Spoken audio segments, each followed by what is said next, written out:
निताय गौरमानंदे हरि बोल। बोल समुद्रगढ़ की, बोल समुद्र सेन राजा की, बोल समुद्र सेन राजा की।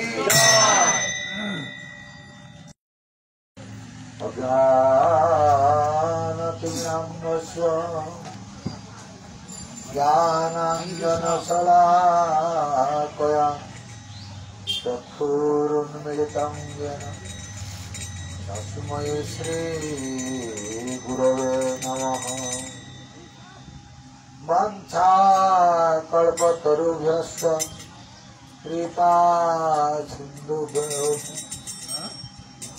पतितानं पावनेभ्यो वैष्णवेभ्यो नमो नमः। वृंदावै तुलसी जपै दियावै विष्णु भक्तदेवी सप्तवंदै नमो नमः। श्री कृष्ण चैतन्य प्रभु नित्यानंद श्री अद्वैत गदाधर श्रीवासादि श्री गौर भक्तवृंद। हरे कृष्ण कृष्ण कृष्ण हरे हरे, हरे राम राम राम हरे हरे। निताय गौर प्रेमानंदे।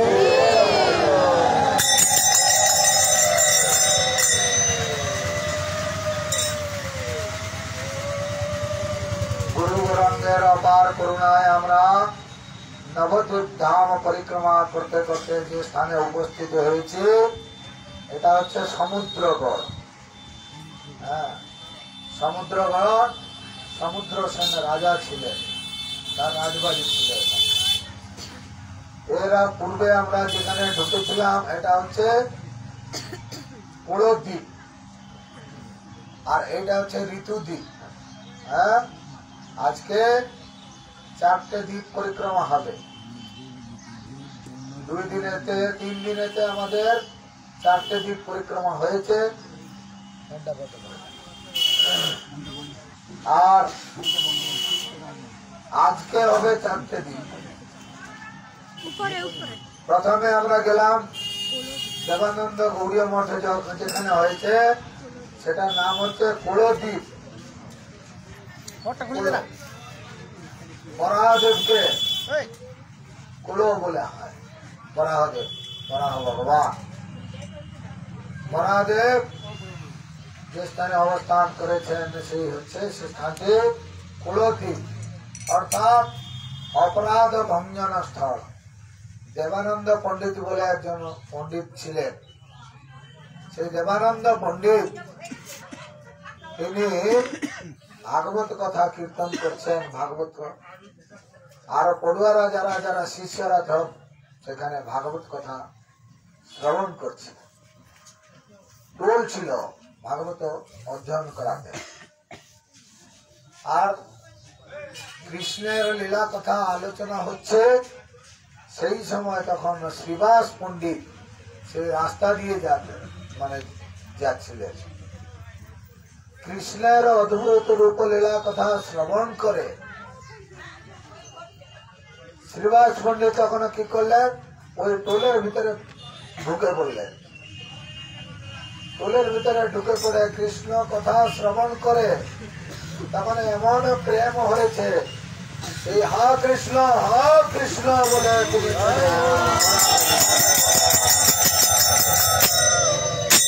প্রেমে গড়াগড়ি দিচ্ছে। পড়ুয়াদের অসুবিধা হচ্ছে, তখন তারা সবাই কি করেছে, সেই অবস্থায় তারা হাত পা ধরে বাইরে বার করে দিয়েছে শ্রীবাস পণ্ডিত। অনেকদিন পর যখন মহাপ্রভু আবির্ভূত হন, মহাপ্রভু আবির্ভূত হয়ে একদিন তখন কি করলেন, ওই রাস্তা দিয়ে যাচ্ছেন। দেখেন ওই দেবানন্দ পণ্ডিত কি করছে, ওই ভাগবত কথা কীর্তন করছে। সঙ্গে সঙ্গে মহাপ্রভু কি করলেন, ঢুকে পড়লেন। মহাপ্রভু ঢুকে পড়ে তার টোলের ভিতরে তখন বললেন, এই তোর ভাগবত সব ছিঁড়ে ফেলে দেব। ভাগবতের মর্ম বুঝিস? হ্যাঁ, শ্রীবাসে এসেছিল, তো শিষ্যরা সব বাইরে বার করে দিল, তুই কিছু বললি না। আরে ভাগবত কথা শুনে যে শুদ্ধ ভক্ত, তার প্রেম হয়, ভাব হয়। হ্যাঁ, নিগম কল্প তরুর গলিত ফলম সুখ মুখাদ অমৃত দ্রব সংযুতম পিবত ভাগবতম রসম আলয়ম মুহুট রসিকা ভুবি ভাবুকা। এ রসিকগণ, ভাবকগণ একমাত্র ভাগবত রস আস্বাদন করতে পারে। আর সেই শ্রীবাস এসে এখানে প্রেমেতে গোড়াগড়ি দিচ্ছে, আর তোর শিষ্যরা ধরে বাইরে বার করে দিল, তুই কোনো প্রতিবাদও করলি না। ভাগবতের মর্ম কিছু বুঝিস? তোর ভাগবত সব ছিঁড়ে ফেলে দেব। মহাপ্রভু যখন শাসন করছে, দেবানন্দ পণ্ডিত আর একটাও কথা বলল না, চুপ করে রইল। তারপরে বক্রেশ্বর পণ্ডিত এক সময় এসেছিলেন নবদ্বীপ। বক্রেশ্বর পণ্ডিত এক সময় একটা না 3 দিন নৃত্য করতে পারতেন, একটা। হ্যাঁ, দেখুন কিরকম মহাপ্রভুর গণসহ পতিত পাবন। আর ব্রহ্মাণ্ড তারিতে শক্তি ধরে জনে জনে, এবেদ পুরাণে গুণ গায় যাবা শুনে। এক একজন এক একটা ব্রহ্মাণ্ডকে উদ্ধার করার জন্য শক্তি ধারণ করে। এই জন্য এইরকম ভাবে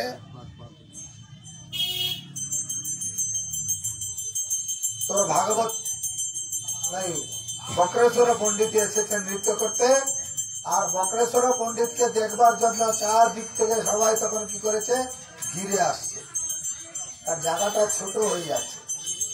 তার জায়গাটাকে সম্প্রসারণ করার জন্য এই দেবানন্দ পণ্ডিত তখন কোথায় থেকে একটা ছড়ি হাতে ছিল, পড়াতেন তো মাস্টার ফুলের পণ্ডিত, হাতে ছড়ি ছিল। ওই ছড়ি দিয়ে সব তখন কি করলেন, দূরে সরিয়ে দিয়ে বক্রেশ্বর পণ্ডিতের নৃত্য করবার জন্য, নাচবার যে জায়গাটা আরো সম্প্রসারণ করে দিলেন, বাড়িয়ে দিলেন। এই যে বৈষ্ণব চরণে অপরাধ হয়েছিল, আর বৈষ্ণব সেবাতে মহাপ্রভু প্রসন্ন হয়, তাকে কৃপা করেছিলেন।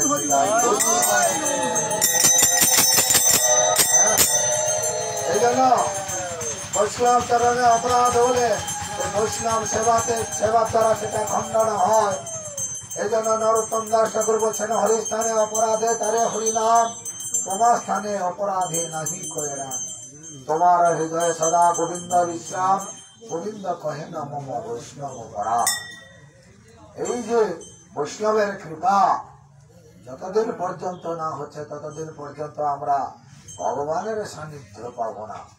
বৈষ্ণবের আবেদনে কৃষ্ণ দয়াময়, এহে না পামর প্রতি হবে না সদয় নিতাই গোত্রমা। এজন্য কান্দিয়া কান্দিয়া জানাই তো দুঃখ গ্রাম, সংসার অনল হইতে মাগিব বিশ্রাম। সংসার অনল, সংসার দাবানল। এই সংসার থেকে যদি কেউ বেরোতে চায়, তাহলে তাকে কি করতে হবে? বৈষ্ণবের পাদ পদ্মেতে গিয়ে আত্মনিবেদন করতে হবে, আত্মসমর্পণ করতে হবে, নিষ্কপট ভাবে তার কাছে দাঁড়িয়ে দুঃখগুলি জানাতে হবে। সেখানে কিন্তু প্রতিষ্ঠার জন্য বা কোন প্রলোভনেতে যদি সেখানে কপটতা করে, সে কপটতার দ্বারা কোনোদিন কিন্তু ফল পাবে না। এই জন্য আমরা সেই কুলদ্বীপ, যেখানে সাক্ষাৎ বরাহ রূপে ভগবান অবস্থান করছে, বরাহ কুল মানে বরাহ, পৃথিবীকে কোলে করে রেখেছেন, পৃথিবী মাতাকে উদ্ধার করেছিলেন বরাহদেব। হ্যাঁ, এসব ধৃত বরাহ রূপ, সেখানে শুকর রূপ, জয়দেব গোস্বামী পাদ কলম দিয়েছে শুকর রূপ। শুকর, শুকর মানে কি? হ্যাঁ, লোকে মানে খুব করে যেমন ভাষা খারাপ করে, তখন বেটা শুকর, আমরা বলি শুকর, ওইসব বলতে না। হ্যাঁ, কিন্তু শুকর রকম শুকর আছে। হ্যাঁ, একটা হচ্ছে বন্য শুকর আর একটা গ্রাম্য শুকর। বন্য শুকররা ওই শিকড় খায়, কন্দমূল খায়, গাছের সব ওই শিকড় খেয়ে বাঁচে। আর এই গ্রাম্য শুকর গুলো কি খায়? হ্যাঁ, কচু। আজকাল আর কচু পায় না, সব পায়খানা খায়। এখন পায়খানা তো সবার ওই জন্য তার শুকর গুলো দেখা যায় না। এখন বেশিরভাগ শুকর গুলো সব জায়গায় পাওয়া যায় না। সবাই এখন থাকে, যেখানে যেখানে শুকর গুলো আছে সব নোংরা জায়গাতে সব ঘোরা করে দিচ্ছে। হ্যাঁ, এই হচ্ছে। এখান থেকে আমরা চলে আসলাম কোথায়? অনেক কষ্ট করে করে সবাই এসছে, তাই না? অনেক কষ্ট হয়েছে, কিন্তু আমরা এসে উপস্থিত হয়েছি এখন সমুদ্রগড়ে। হ্যাঁ, সমুদ্রগড়েতে এসে তখন উপস্থিত হয়েছি।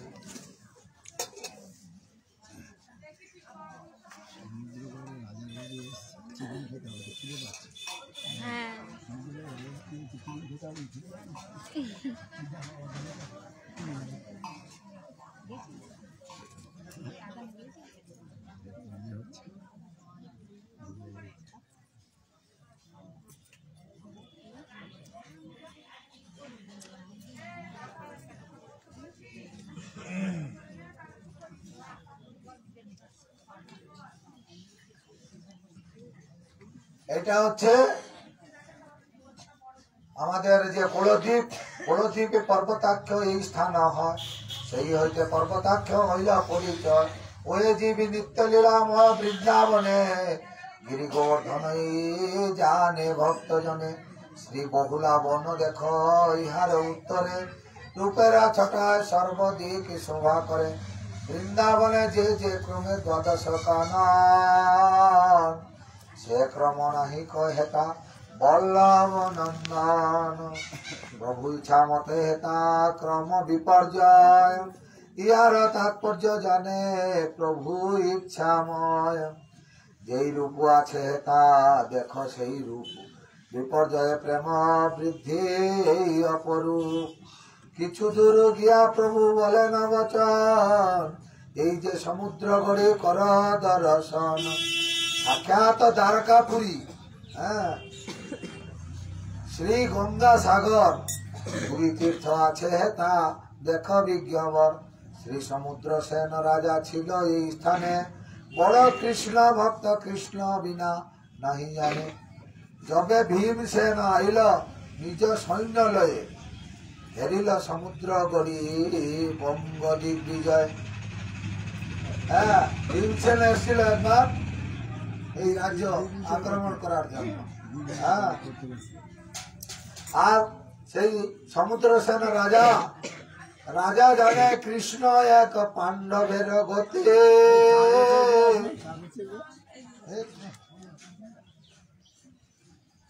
পাণ্ডব বিপদে পড়লে আইসে যদুপতি। হ্যাঁ, সমুদ্র সেন রাজা জানে এই যে পাণ্ডবরা সবসময় কৃষ্ণের ভক্ত, পাণ্ডবরা কৃষ্ণ ভক্ত।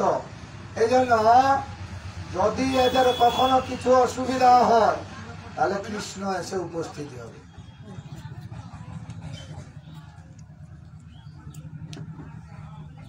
ভীম আর্তনাদে হরি হবে দয়াময়, দয়া করি আসিবেন এ দাসের দেশে। দেখিব সে শ্যাম মূর্তি চক্ষে অনায়াসে। এত ভাবি নিজ সৈন্য সাজাইল রায়, গজবাজে পদাতিক লয়ে যুদ্ধ যায়। শ্রীকৃষ্ণ স্মরিয়া রাজা বাণ বিক্ষেপ, বাণে জর জর ভীম পাইল বড় ভয়। মনে মনে ডাকে কৃষ্ণ বিপদ দেখিয়া, রক্ষা কর ভীমেনাথ শ্রীচরণ দিয়া। সমুদ্র সেন রাজা খুব কিন্তু চালাক, কৃষ্ণ ভক্ত। যেই জন্য কৃষ্ণ ভোজে সে বড় চতুর, সে কিন্তু কি করেছে, দেখছে এই কৃষ্ণ অনুগত এরা, কৃষ্ণের ছত্র ছায়া তলে পঞ্চ পাণ্ডবরা সবসময় থাকে। এই জন্য যদি আমি এই ভীমের উপরে কোনো যদি অত্যাচার করি, তাহলে ইয়ে তখন কি করবে, কৃষ্ণকে ডাকবে, আর এরা বিপদে পড়লে কৃষ্ণ আসবে, আমি অনায়াসে বসে বসে আমি কৃষ্ণ দর্শন করব। কি বুদ্ধি দেখো।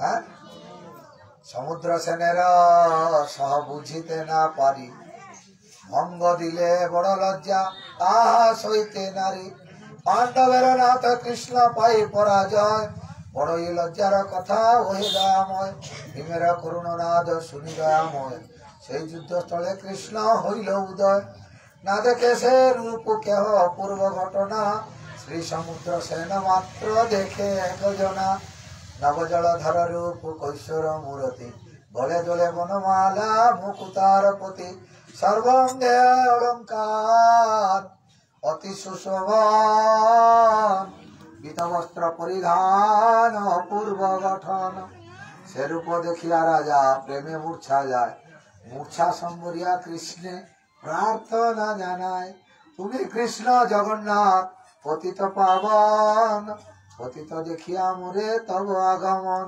তব লীলা জগজ্জন করয় কীর্তন, শুনি দেখিবার ইচ্ছা হইল তখন, কিন্তু মোর ব্রত ছিল ওই দয়াময়, এই নবদ্বীপে তব হইবে উদয়, হেতায় দেখিব তব রূপ মনোহর, নবদ্বীপ ছাড়িবারে না হয় অন্তর,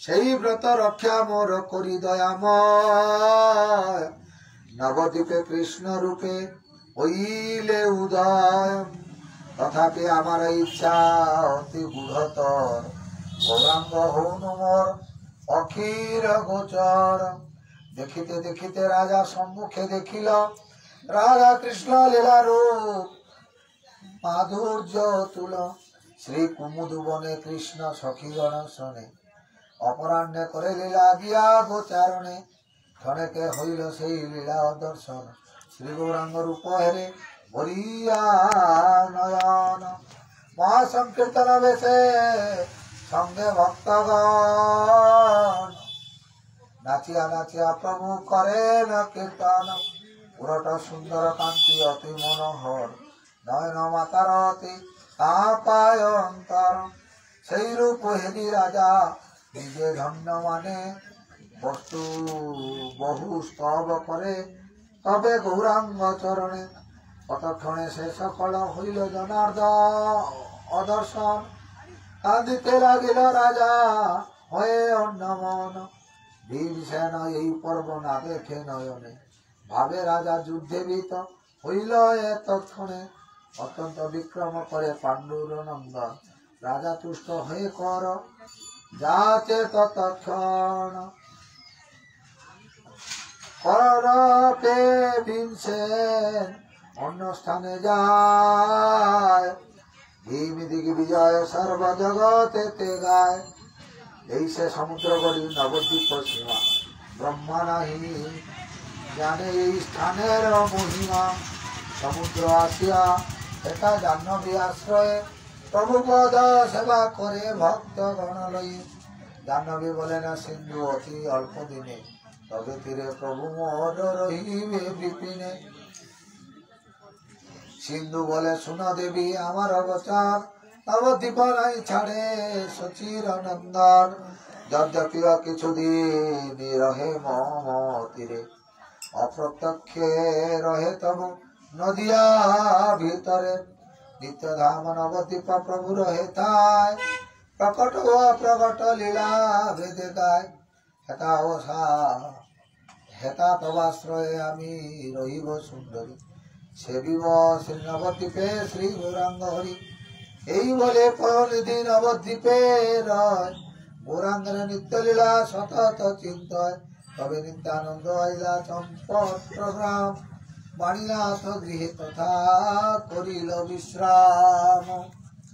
এখান থেকে আমরা যাব চম্পটহট্ট চাপাহাটি, যেখানে সাক্ষাৎ ভাবে গৌর গদাধর দেখেন হ্যাঁ, কৃষ্ণ ভক্ত কিরকম চতুর, হ্যাঁ, এমন বুদ্ধি খাটালো, বাস কৃষ্ণের বসে বসে বসে বসে বাড়িতে কৃষ্ণ দেখছে।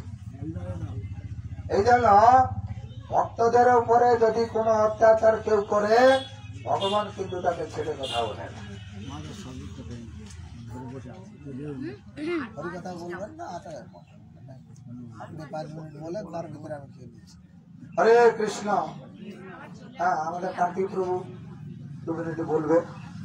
হ্যাঁ, আপনারা শ্রবণ করুন যে বৈষ্ণবের মহিমা কিরকম, বৈষ্ণব কিরকম ভাবে ভগবানকে বশ করে, ভগবান তার কাছে এসে কিরকম বন্দী হয়ে যায় তার ভক্তিতে, তার সেবাতে, তার প্রীতিতে। হ্যাঁ, প্রেমের কাঙ্গাল, প্রেমের ঠাকুর। এই জন্য বৈষ্ণবের কৃপা যদি কেউ পেয়ে থাকে, সে অবশ্যই ভগবানের সান্নিধ্য পাবে। হরে কৃষ্ণ। বাঞ্ছা কল্পতরু হচ্ছে কৃপা সিন্ধু জগৎ পাবনে ভো বৈষ্ণব।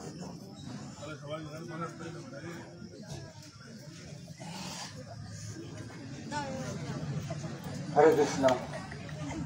অজ্ঞানং তিমিরন্ধস্য জ্ঞানাঞ্জনশলাকয়া চক্ষুর্মিলিতং যেন তস্मै শ্রীগুরুবে নমঃ। বাঞ্ছাকল্পতরুভ্যশ্চ কৃপা সিন্ধুভ্যশ্চ পতিতানাং পাবনেভ্যো বৈষ্ণবেভ্যো নমো নমঃ। শ্রীকৃষ্ণ চৈতন্য প্রভু নিত্যানন্দ, শ্রী অদ্বৈত গদাধর শ্রীবাসাদি গৌরী ভক্তবৃন্দ। সবাই বলুন হরে কৃষ্ণ কৃষ্ণ কৃষ্ণ হরে হরে, হরে রাম রাম রাম হরে হরে।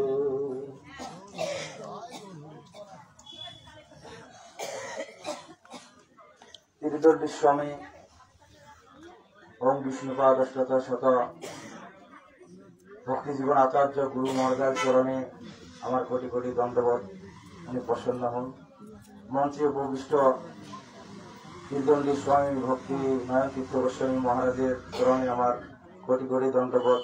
উনি প্রসন্ন হন এবং সকল বৈষ্ণবের চরণে আমার দণ্ডবোধ এবং মাতৃমণ্ডলী সবার চরণে আমার দণ্ডবোধ প্রণাম রইল। আপনারা কৃপা দৃষ্টি করুন। বৈষ্ণবের আদেশ শিরোধার্য, তাই বৈষ্ণবের আদেশ হয়েছে। আমি হরিকথার কিছু জানি না, মহারাজের আদেশ হয়েছে, যার জন্য আমাকে কিছু বলতে হবে। গুরু মহারাজ বলছেন গুরু সেবা বা বৈষ্ণব সেবা, মহারাজ আদেশ করলেন এই বিষয়ে বলার জন্য। গুরু সেবার জন্য যদি আমাদেরকে পাপও করতে হয় সেটা করা যায়, কিন্তু আমার সেবার জন্য কিছু করা যাবে না। তাই গুরুদেব বলেছিল এক শিষ্যকে যে আমি বিশ্রামে যাচ্ছি, তুমি প্রসাদ পেয়ে আসার পরে তুমি একটু আমার পা সেবা করে দিও, মানে পা ব্যথা হয়েছে তো গুরুদেব। এই বলে গুরু মহারাজ বিশ্রামে গেলেন, আর ওনার শিষ্য কি করলেন, প্রসাদ পেলেন না পেয়েই গুরু মহারাজ যেখানে বিশ্রাম নিচ্ছেন সেখানে গিয়ে দেখতেছেন মানে গুরু মহারাজ মোটামুটি ঘুমিয়ে পড়ে গেছে। এমন জায়গায় গুরু মহারাজ মানে বিশ্রাম নিচ্ছেন, মানে ঘরের দরজার সামনে, মানে ওনার শিষ্য যে ঘরের ভিতরে গিয়ে গুরু মহারাজের মানে পা টিপে দিবে এরকম ব্যবস্থা ছিল না। এখন উনি ভাবছেন আমাকে তো আদেশ করলেন গুরুদেব, আমাকে তো সেবা করতে হবে। তখন কি করলেন, গুরু মহারাজের শরীরের উপর দিয়ে লাফ দিয়ে মানে জেগে দিলে তো পা ভাবছে, গুরু মহারাজের শরীরের উপর দিয়ে উনি লাফ দিয়ে ঘরের ভিতর ঢুকে গুরু মহারাজের পা মানে টিপে দিচ্ছেন আর কি, সেবা করতেছেন। অনেকক্ষণ পর গুরু মহারাজ যখন মানে জেগে উঠলেন, ওঠার পরে বলছে, কিরে তুই প্রসাদ পেয়েছিস তো? তখন শিষ্যটি বলল, না গুরু মহারাজ, আমি প্রসাদ পাইনি। যা, তুমি এখন প্রসাদ পাও, আর টিকতে হবে না। তখন বলছে, গুরু মহারাজ আপনি তো দরজার সামনে শুয়ে আছেন, আমি কিভাবে যাব? বলছে, কেন? তুমি যেভাবে এসেছিলে সেভাবে যাও। হ্যাঁ, তখন সেই শিষ্যটি বলছিল, গুরু মহারাজ আপনার সেবার জন্য আমি এসেছি, আপনার উপর দিয়ে ডেঙ্গে এসেছি, কিন্তু আমার সেবার জন্য তো আপনার উপর দিয়ে আমি যেতে পারি না। এই হচ্ছে গুরুদেবের সেবার তারতম্য। জয় জয় রাধা।